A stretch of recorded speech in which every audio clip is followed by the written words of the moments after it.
What's up, everybody? Welcome to the Advantage Bar, our second week here, taking a look at the shape of Standard every single week. I'm one of your hosts, Maria Bartholdi, and I've got Riley Knight in the co-host seat with me. What's up, everyone? Great to have your company once again for another episode of the Advantage Bar. It's time to take a snapshot of the current Standard and review what's been going on in the last couple of days, make some predictions as to what's coming up as well. Yeah, we've got some awesome experts with us this week as well. Cedric Phillips. What's up, Cedric? Good morning, Maria. Thrilled to be back here and getting ready to talk a lot about Agent of Treachery and how 80 continues to be the new 60 in Standard. That's right. Corbin Hosler joining us this week as well. Hi, Corbin. Hey, everybody. Yeah, glad to be here. We have dinosaurs all over the place in Standard right now, and I don't know what more you can ask for from Ikoria, so I'm looking forward to this. Hey, Corbin, what's written on you on that whiteboard? Oh, you mean this whiteboard over here? Oh, calling attention. We got a big show. This one. We got to get through. We got to get a big show out of the way today. We don't have time for that. Come on. Yeah. Oh, I think we always come on. Let's take a look at the news that happened this past weekend. We're, of course, talking about MagicFest Online. We had a weekend championship. The finals coming up this weekend, which is super exciting. But let's take a look at the decks and the players that did really well this past weekend. And the deck that took the whole thing down, which was, in fact, Jeskai Yorion, featuring none other than Lukka Coppercoat Outcast. This deck piloted by Easy Mac, aka Oliver 2. Riley Knight, break this deck down for us really quick because this is even a better version of the Yorion deck that we've seen floating around out there. Potentially, that is correct, Maria. Yes, this deck took the format by storm over the last week, and it may continue running roughshod over Standard. At the moment, this deck is the best, fastest, and most consistent way to put Agent of Treachery into play, thanks to Lukka's -2. There are lots of ways to make tokens in this deck, Castle Ardenvale, Birth of Meletus, what have you, and the -2 on Lukka guarantees you an agent because it's the only creature in the deck. Given the format is based on this 7-mana 2/3, it's a linchpin of the format. Having this deck as, again, probably the best Agent of Treachery deck, not to mention the best Yorion deck and what have you, yeah, there's a big target painted on its back. It remains to be seen whether it stays on top of the format, but that's exactly what we're going to go across today.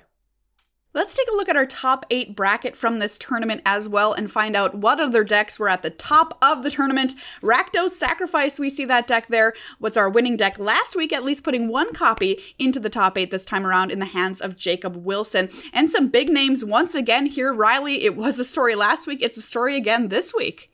Completely unsurprising. This is what the top end of competitive Magic looks like right now in these unprecedented times. MagicFest Online is where the best players in the world go to scratch that competitive itch. And I tell you what, there's been a lot of new blood, a lot of fresh faces, a lot of people coming up, grinding through the ranks here as making the most of this opportunity to play the highest level of competitive Magic from the safety and comfort of their own homes. But having said that, completely unsurprising to see Hall of Famers, Rivals Leagues members, just, the best players on the scene still succeeding at the highest level. And some great deck diversity in this top 8 as well. I mentioned Rakdos Sacrifice making it in. 3 copies. We do need to note of that Jeskai Lukka deck featuring Yorion. Really the powerhouse deck to beat. Temur Adventure not going anywhere. 1 copy in the top 8 here. Bant Ramp featuring Yorion. That's a little bit of an older build. And Boros Cycling featuring Lurrus, which is a deck to keep our eyes on. A lot of pros think that has a favorable matchup versus the Jeskai Lukka deck. Remains to be seen. But overall, a very powerful looking Standard, Riley. So why don't we take a deeper dive on the power level of the current format? This has got to be one of the most powerful Standard formats that I can ever remember seeing. And Maria, one thing that sort of interests me about the numbers we're seeing right now is that although the format is heading in a certain direction, like it's getting bigger and players are rewarded for playing these big dumb decks that are trying to go over the top here like that, the numbers are still kind of shaking out in an interesting way. We've got the metagame breakdown from last week's tournament. What sort of strikes you as the most interesting or the thing that people should be looking at as we have a look at these numbers? Yeah, take a look at this metagame chart here. You'll see that a number of decks actually have pretty good day 2 conversion rates, which is to say that one deck, while Jeskai Lukka featuring Yorion is, of course, the most represented in our top 8 with 3 copies, we've still got a lot of other decks that are doing really well. Take a look at that Teamer Reclamation number as well. 9.1% of decks on day 1, 13% on day 2. That kind of is a little bit of a clue to me that this deck is something to look out for. It's doing very well. The Bant Ramp version of Yorion as well has an upward conversion rate from 15 to 16, which is just a small little bump, but don't count it out just yet. Jeskai Fires featuring Karuga, well, kind of a different story there. 11.9%, almost 12% on day 1, down to 7.8% on day number 2. So you can kind of see the evolution of this Fires deck, first featuring Karuga, now people saying, oh, no, the way to do it is with Yorion, in fact, reflected there in those numbers. Just thinking historically, from the point of view of this standard format, I'm kind of struggling to remember when standard decks were this powerful, when they were just overloaded with huge, big, hard-hitting spells, enormous big top end. I mean, we've had aggressive formats in the past for sure, very fast formats, but Corbin, as you cast your mind back over the last, let's say, decade or so, are there any other standard formats that can really compare to what's going on right now? Yeah, so I think one of the interesting things about this format is you talked about the power level, but the power level of this format is not concentrated to 1 or 2 decks. There's actually a reasonable amount of things you can play, especially with companions, and all of them have a high power level. If we look back over the past, we had something like an Amonkhet where Hazoret was really good, and that was a super powerful card. It stacked up. Same with Scarab God. If you look back at sort of the most powerful times in that decade, you see some of those powerful cards, but the most powerful sort of blocks of time were probably Kaladesh Standard. You had Smuggler's Copter, you had Gideons in every game. You had very similar consistency because of the Copter. That really kind of made it similar. Now, if you go back a little further, you hit kind of the Cobblade era, right? And that's kind of the gold standard for high-powered standards with your Stoneforge Mystic and Jace and Bloodbraid Elf and all these cards that went on to become eternal staples. One thing that really strikes me about this format is some of the cards that are defining it when it comes to the power level. Agent of Treachery is only one of the best cards in the format because the cards that it's stealing are also so powerful. If you're playing in a mono red dot format, Agent of Treachery is just garbage. You can't get away with resolving 7-drops, and you're stealing 2/2s even if you do. So cards like Agent of Treachery, cards like Mythos of Aluna, these are the cards that I'm looking at and going, well, as the format's power level increases, so too does the power level of these cards. Cedric, I want to get your take on something here, mate, because you're known for just turning cards sideways. That's all you want to do in life is just smash face. I know that you're a big fan of aggro decks, and this must be a tough time for you, dude, because there just aren't really that many. We've seen a huge drop off in the success and even the presence of aggro decks in standard. Is that tied to the power level of standard? What's the reason that we're seeing aggro just kind of fall off the face of the earth? I think there's a couple of different reasons. I think the one has to do with the power level of the format, but 2, I think it's just players are trying to figure out exactly how to build an aggro deck right now. If you look back to World Championship 26, there were 4 mono red decks among the 16 competitors. Seth Manfield, being the highest finisher with mono red in that tournament earlier this year. Mono red is, I don't want to call it dead, but it is certainly not ubiquitous anymore as a deck that you can climb the ladder with on Arena, or just actually string together a whole bunch of wins with in very competitive tournaments like these events we've been seeing over the past couple of weekends. You have to figure out how to build an aggro deck in a non-traditional way nowadays. So your mono reds that were straightforward with Annex and Embercleave and Scorch Spitter and all those little knuckleheads, it's not cutting it right now. Your mono green aggro decks, which I know we're going to talk about a little bit later in the show, mono black aggro, mono white aggro, those decks aren't really the place to be right now. I know that some players have seen some middling success with monocolored aggressive strategies, but you have to go a little bit outside the box now to kind of fit what the format's doing. Riley did a really nice job of talking about Agent of Treachery, and it's only as good as the things that you're taking and what the format kind of shaped itself around. Right now, players are trying to go over the top of each other with Yorion decks. 80 apparently is the new 60. You've got these ramp decks. You want to take people's companions, all that other stuff. And aggro's going to eventually find the right place to kind of fit into things. But it's having trouble right now. Again, it's not that I think mono red is a horrible deck or anything. I mean, there are some powerful cards in that sort of strategy, but right now, I mean, we are seeing players go over the top with Shatter the Skies and Fires and Urions and all this other stuff that makes it a difficult life for aggro decks. So when I say you have to get a little bit non-traditional, that's where you go towards something like a Boros cycling, which you would think that maybe a cycling deck, because you're seeing so many cards, or maybe more of a mid-ranger control strategy. No, that's kind of your bread and butter aggro deck of the format, which is something I think players aren't really used to just yet. I want to talk more about the aggro decks. I want to talk about their role in this format, but I think before we do that, it's actually worth getting across the biggest deck in the format, the deck du jour. Once again, the breakout deck of this week. It's not an aggro deck; it's the furthest thing from it. It is Jeskai Lukka. So let's have a look at. Oh, geez, I shouldn't have done that one. All right, let's look at this new Jeskai deck. Cedric, tell me a little bit about this deck. Why is it so good, and how is it so consistent despite the fact that it plays 80 cards? Well, I could talk about this deck for a pretty long time. You know, I gotta say, it's a really good thing Corey Baumeister isn't here right now, though, because I'd be getting it pretty good after last week's episode. Yorion is pretty darn good, folks. I mean, we'll start there. 80 is the new 60. I've said it a couple of times here on today's show, and I guess I'll be saying it for a couple more weeks because this is what everyone's talking about, and Yorion is a great reason why to play 80 cards right now.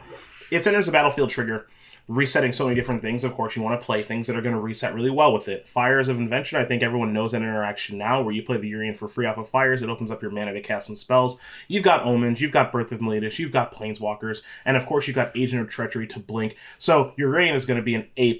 That's step one. But the thing that really stands out to me, there's actually two. One, you have awesome lands. You've got access to temples. You've got trinomes. You've got shock lands. You've got Fabled Passage. So your mana is just kind of work basically every game. It might be a little bit slow out of the gate because some of the lands enter the battlefield tapped, but for the most part, colors aren't going to be an issue. But the thing that I really like about this deck is the early game consistency to bridge you from turn 2 over to turn 5. Omen of the Sea. You've got Birth of Meletis. You've got Teferi and Narset to help find your Fires of Invention, interact with your opponent a little bit. And then your end game, arguably, Maria, is the best in the format because you've got Lukka and you've got Agent of Treachery, not once, not twice, but sometimes even thrice. And that's just too much for players to overcome a lot of the time, especially in these kind of mid-rangey and people going bigger and bigger and bigger. Agent of Treachery kind of rules all, Ben. So I've got to ask you, Corbin, you know, the way you put it, Cedric, is like this deck is extremely powerful. It can be consistent despite the fact that it's running 80 cards. Does this deck have any weaknesses? Well, the weaknesses are going to come as we move forward here and people playing these Yorion decks start to compete with each other. You know, when they start to try to figure out, well, how do we go over the top? And right now, this Jeskai Lukka deck goes over the top better than anything else. The Agent of Treachery engine means that you're automatically going to have a better late game than everyone else because you steal their late game. So as we move forward, though, you're going to start to see people try to go plans that work around that, whether that's, you know, cycling and using big Zenith flares and things that permanents that are cards that aren't permanents that win the game, right? That cannot be stolen with Agent of Treachery. So those are kind of the weaknesses. But also what I want to get at is as this deck starts to, if this is the best deck, it put 3 copies in the top 8, it won the tournament in the hands of Oliver too. If this deck continues to perform and people start to contort their decks against each other, that's when its weaknesses become more apparent. You know, it's trying to cast these expensive cards. It's got 80 cards in the deck, so they're not always going to find that sweeper exactly when they need it. There are some weaknesses that could be exploited if the deck kind of has to slow down and stop hedging against, say, an aggro strategy, for instance, or, you know, a deck that kind of interacts on an axis that it's not quite prepared to deal with. I don't know about you, Corbin, but they always have Shatter the Sky whenever I play them. Yeah. And the turn 3 Deafening Clarion. That's how it goes. All right, so there's a look at the Jeskai Lukka deck, but let's take a look at some other decks in Standard, maybe some decks that are at the fringes of the format that are pretty cool and a little bit different to what we've been talking about, but might have potential as we move forward. I'd like to have a look at a couple of decks that are challenging this orthodoxy, challenging the idea that you have to go big, some decks that are maybe looking to get under all these decks. And personally, I think these are going to be in a good spot as the format progresses, as the top decks all try to get one up on the other. Now the aggro decks can you know, kind of try to get in, again, underneath them with much more efficacy here. We've got a lot to get across, and let's have a look at our first list under the microscope here. It's Boros Cycling. Yeah, tell me about this deck, Cedric. This is one a lot of people kind of like cocked their eyebrow at first and said, is this a real deck? Well, it turns out it is, in fact, the real deal. Tell me, how do you like this deck?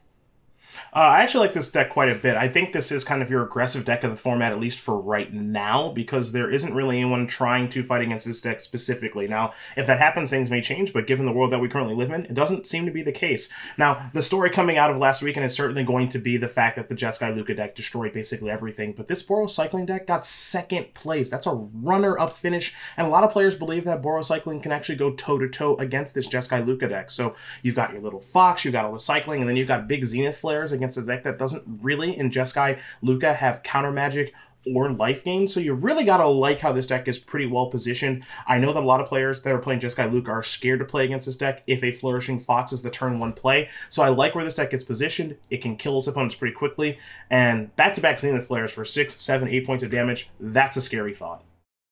Another all-out aggressive deck here, an all-offense, no defense list came to us in the hands of Ephro. A lot of players have been playing this this deck over the last week. Corey Baumeister piloted it through the E-League as well. And this is kind of almost an evolution of the Rakdos Sacrifice decks we've been seeing, although it doesn't play into that Sacrifice theme. It does try to hit hard and fast. It's got 1-drops backed up by Heraldic Banner and the finish with Obosh. And it does have some pretty high power 3-drops as well. Corbin, is this list poised to start to punish these big, enormous, huge decks at the top end of the format? What this deck has going for it is a couple interesting things. I mean, we'll start with Hunted Nightmare.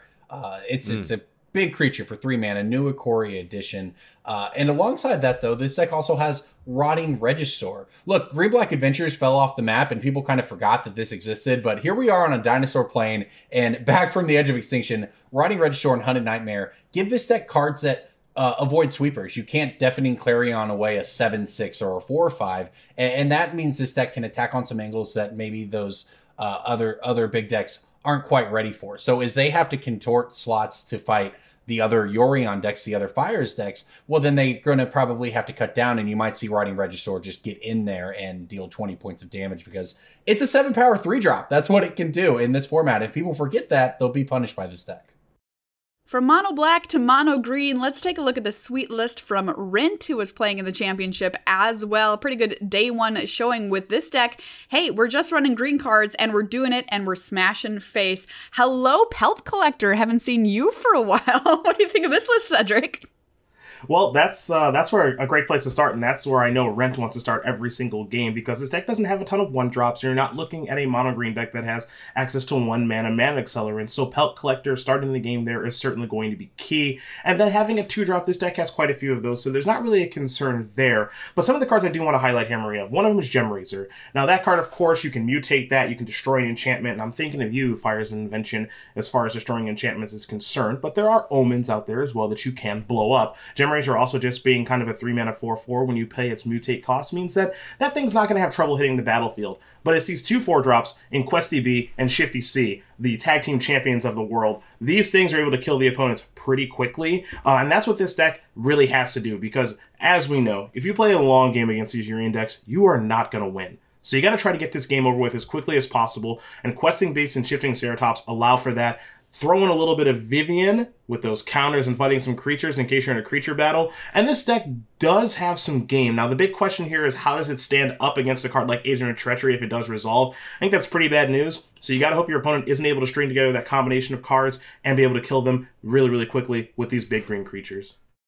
Well, a deck that kind of came out of left field this week was piloted by none other than fan favorite Ely Cassis. It's Abzan, kind of Abzan-ish, Orzhov-based enchantment decks here, with Hateful Eidolon, Ephemia the Cacophony, and of course, Lurrus as the companion here. Corbin, this deck is super weird. All of a sudden, we're playing what is almost a Bogle's deck in Standard. It attacks from an angle that I don't think many people expected. I love this deck. It's basically an enchantment deck. It's got all these cards, even most of its creatures, the Alcia, the Ephemia, the Hateful Eidolon. These are all enchantments, so that brings a lot of power to the deck. And we even get to play Karametra's Blessing in this deck. That's a limited combat trick, but somehow it works in this deck. It's a weird mix of life game, it's a mix of recursion, it's a mix of Bogles with putting all that glitters onto a creature and giving it +10/+10 because you have a handful of enchantment creatures in play. This deck really kind of does it all. And one of the cards I think that ties it together, I want to point out, and call attention to is Mythos of Nethroi. This is the the black 3-mana removal spell, but if you pay green and white as a part of it, well, it can hit any non-land permanent. And in a format where people are playing a bunch of planeswalkers, they're playing a bunch of big creatures, they're playing Fires of Invention, they're playing Embercleave, all these different things, having a card like that has so much flexibility while also clearing the path for your souped up Ajani's Pride mate, that really makes this Abzan Aura's deck kind of occupy an interesting and unique place in Standard. And that's why you're seeing it have success right now, because it attacks from a bunch of different angles that people aren't necessarily prepared for. One of the things I really think it's important to note with this deck as an aggressive deck is that it can beat a sweeper. With Lurrus, Recursion, with Call of the Death Dweller, another key Ikoria card here, this deck can come back from the yard. And it can also play from the yard for fun and profit with cards like Dead Weight, cards like Maya's Grasp. They also trigger the Hateful Eidolon when you kill your opponent's stuff with it, and they come back with Lurrus. So just stack full of synergy, this list. And I'm excited to see if it continues to evolve and continues to contest this Standard format. Well, it's MagicFest Online Season Finals week, a big tournament in the works. I want to know what we'd all play. Cedric, what deck are you bringing to the digital table? Well, there's, at least for right now, appears to only be one particularly good aggressive strategy. So for me, it's got to be Boros Cycling. It's funny because so much talk about the Jeskai Lukka deck, and understandably so, with so many copies in the top 8 last weekend. But look, this deck got second place, this Boros Cycling deck. Second place last weekend.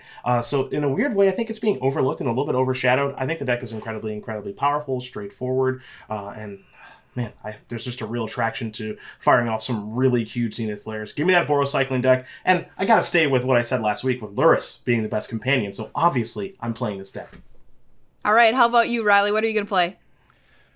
I want to introduce you to a little friend of mine. That friend's name is Tails End. I've been playing Brawl, I've been playing Commander a long time, and I know how good it is to have a hard counter in your hand for the card that your opponent is, the 8th card your opponent is guaranteed to have in their opener.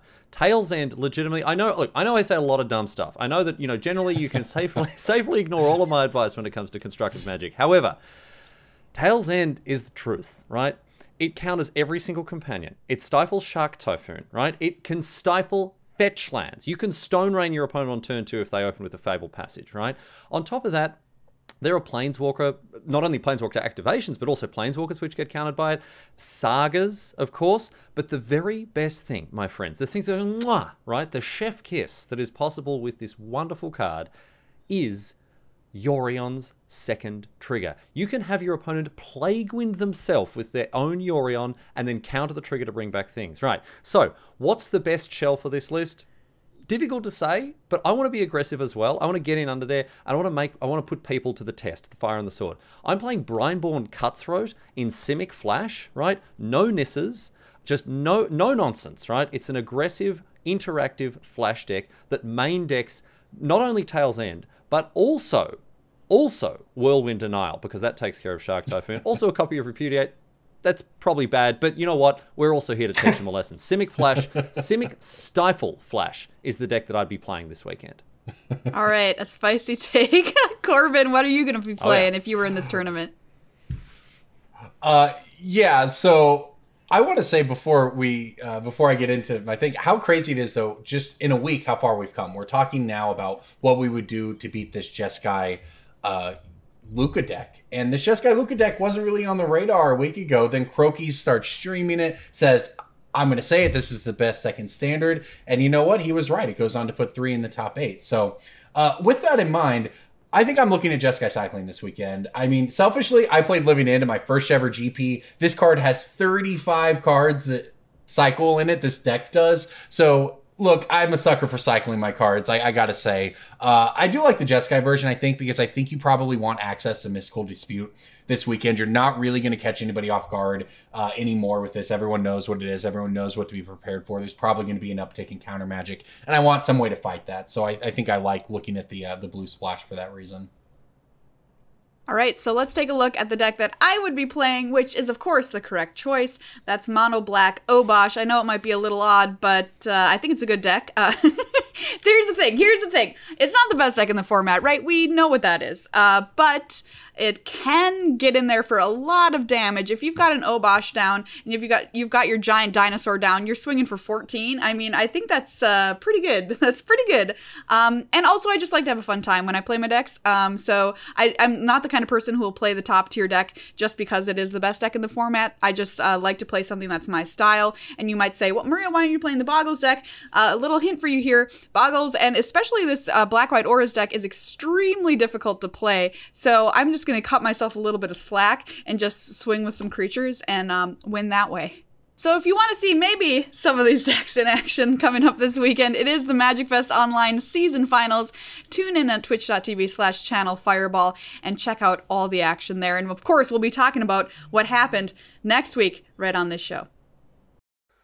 Something pretty cool we're doing here at the Advantage Bar is hanging out with you and getting awesome clips and photos from you of your games on Arena and challenging you to do some really awesome things. Last week, our challenge was the most awesome Yorion blink, and we got a submission from somebody, and I'm just going to describe it as filthy. This is Drop Dead Corey on Arena showing off an Agent of Treachery blink fiesta here. This is just disgusting. All four of them into, that's right, no lands left for the opponent. Riley, if you could describe this picture in one word, what would it be?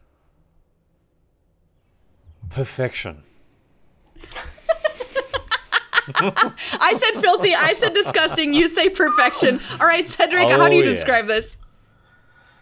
Oh, God, I gotta use one word. I mean, this is just redonkulous. Goodbye, all those lands. Hello, Agent of Treachery. I love it. All right, Corbin, how about you?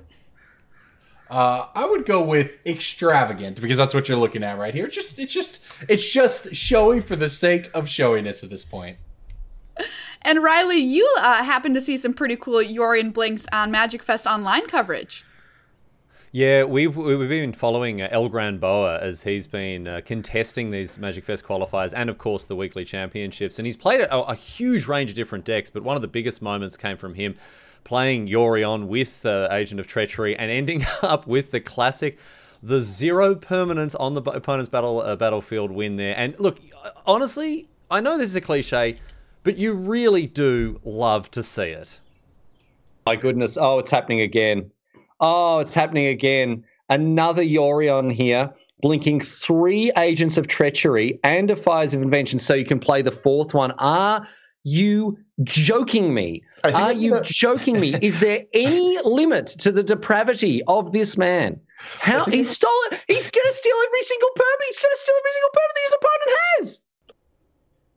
So coming up this week, we've got a new challenge for you.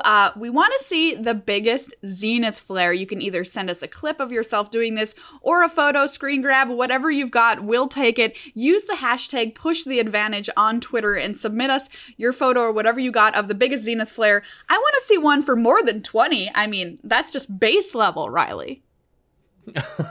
I think the biggest I've seen is like 12, maybe 13. So the bar's set pretty high, but I mean, as Corbin said, there are like 35 cycling. You get all of those suckers into the bin, and that's what I want to see. That's what I want to see. Yeah, I want to see a deck with absolutely all the cyclers in the bin, Zenith Flaria, and see what we get there. So let us know. Once again, use the hashtag PushTheAdvantage. We want to see what you're doing out there in Magic Land.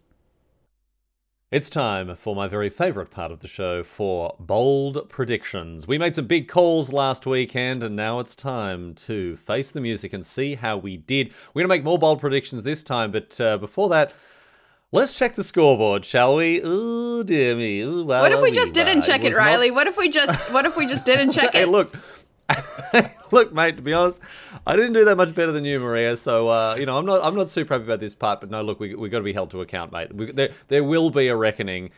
And right, let's not beat around the bush anymore. All right, Maria, last week you predicted boldly, I might add, that mono red would be 10% of the day 2 of the MagicFest Online Weekly Championship. Now, I do want to say you were really close. Like you said, it was going to be 10%, and it was in fact 0%. So if you just dropped the 10, and if you just dropped that number 1, you would have been spot on, mate. But I know, Riley, I know. And here's the thing: I was actually covering the end of day 1, and I was I was asking the people behind the scenes. I was like, "Are there any mono red decks that are going to make day 2?" Anyone at all? And they were like, "Ooh, there's a couple where they're like they win and they can cross their fingers and maybe they'll make day 2." Turns out everybody failed me, Riley. Everybody. Yeah. Yeah. So with our highly objective rating system, your prediction is rated common, Maria. Commiserations to you in this dark time, my friend. Me, on the other hand, I mean, I guess I'll take uncommon, sure. So I boldly predicted there would be Quartzwood Crusher would appear in the top 8. It didn't. 5 mana 6/6 trample, not good enough apparently. There was a Quartzwood Crusher deck that had that got 27 points, which wasn't too far off, so I got an uncommon for that. But I mean, look, you can take them where you can get them. Another uncommon was given to Cedric's prediction that blue-based flash decks would be given a very, very precise metagame share of 6.7%. Now, look, Cedric, numbers are really hard, mate. Numbers are really hard. And on a cosmic... I just want to point this out as well. On a cosmic scale, the difference between 6.7% and 1%, I mean, if we're talking on a galactic scale here, you basically nailed it. So I think uncommon is a little, you know, I think you've been stiffed a little bit here with an uncommon rating. Tough to argue, really. I mean, I think I basically got it correct based off of your cosmic scale. So I'll take the uncommon simply because it's clear they don't want to give me the rare or the mythic just yet. It's fine. It's fine.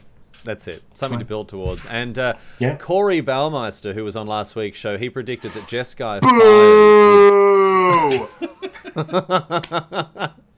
He predicted the Jeskai Fires would change up its sideboard plan. It didn't just do that, it just changed up its entire game plan. We moved Jeskai Fires away into the new Lukka deck, and so he gets a rare rating for a pretty solid prediction. He predicted a bold change when it came to the Jeskai Fires list, and he certainly got one.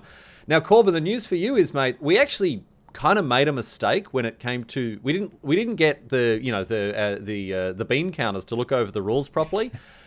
And because the first letters of your name also mirror, it's this weird rules loophole where you actually now share the rating with Corey because your name's supposed to start with COR. There's nothing we can do. Our hands are tied. So congratulations, Corbin, I guess, because Corey made a good prediction. Hashtag winning. Yeah, I mean, you hate to see it. Wait till here, next week. I'm bringing the average up. All right. Well. I mean, look, a big weight on your shoulders, my friend, this week, because I want to hear the bold predictions that we're making for the coming weekend. Here, we've got the series final, I should say, coming up. This big 50K tournament coming up this weekend, and so the predictions are bolder than ever. Let's start with you, Maria. What's your bold prediction for this weekend? All right, so I predicted stuff about mono red, so I'm going to go the exact opposite this week and see if that does me any better. Decks featuring Yorion as a companion were 45% of the metagame this past weekend, so I'm going to boldly predict that we go from 45 to 65, an increase of 20% in the metagame of decks featuring Yorion.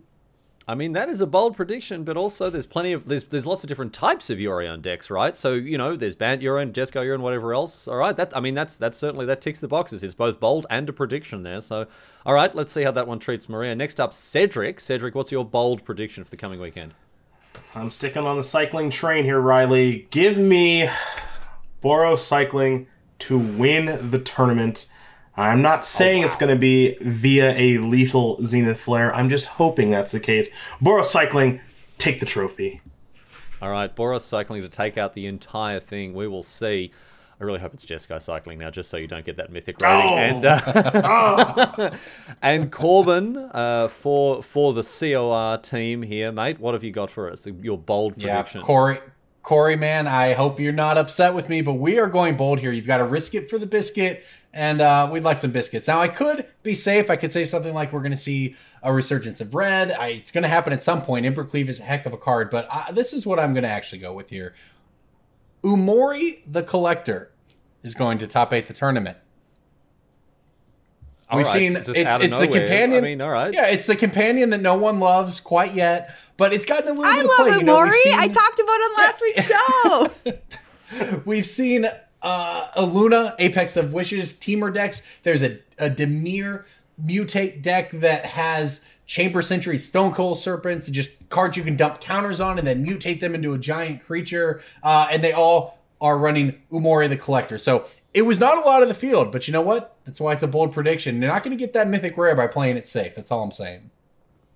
Well, I don't know why you guys are bothering, to be honest, because I've already snagged that Mythic Rare slot here for myself. Because here's my bold prediction, my friend. I want to tell you about a friend of mine named Tail's End. And let me tell you about this card, Tail's End. No, listen, Tail's End is in a spot. It is going to make it big this weekend. Tail's End, my friends. Get on the hot tech. Get on the tech while it's fresh. Tail's End is going to be in multiple top 8. I'm not even playing it safe. I'm not even saying one. I'm saying it's going to be in multiple top 8 lists this weekend. Get on it. Tail's End. Get them while they're hot. That's the tech, my friends. That's the bold prediction. Do you want to shall I just take the Mythic Rare ranking now? Or like, you know what? No, Riley, let's just hold off. Let's just wait. Let's just wait and see. We'll just wait. Oh, that's fine. That gives me a week to enjoy the anticipation of it. Anyway, Those are our bold predictions. We'll be back next week to revisit them, Maria. Yeah, everybody, make sure you join us here every Friday morning right on this Magic the Gathering YouTube channel. We'll be here every week breaking down Standard for you, finding some of the decks that fell through the cracks, as well as the top performers, giving you a shape of Standard every single week. Remember to play along at home with the hashtag PushTheAdvantage on Twitter. See y'all back here next week.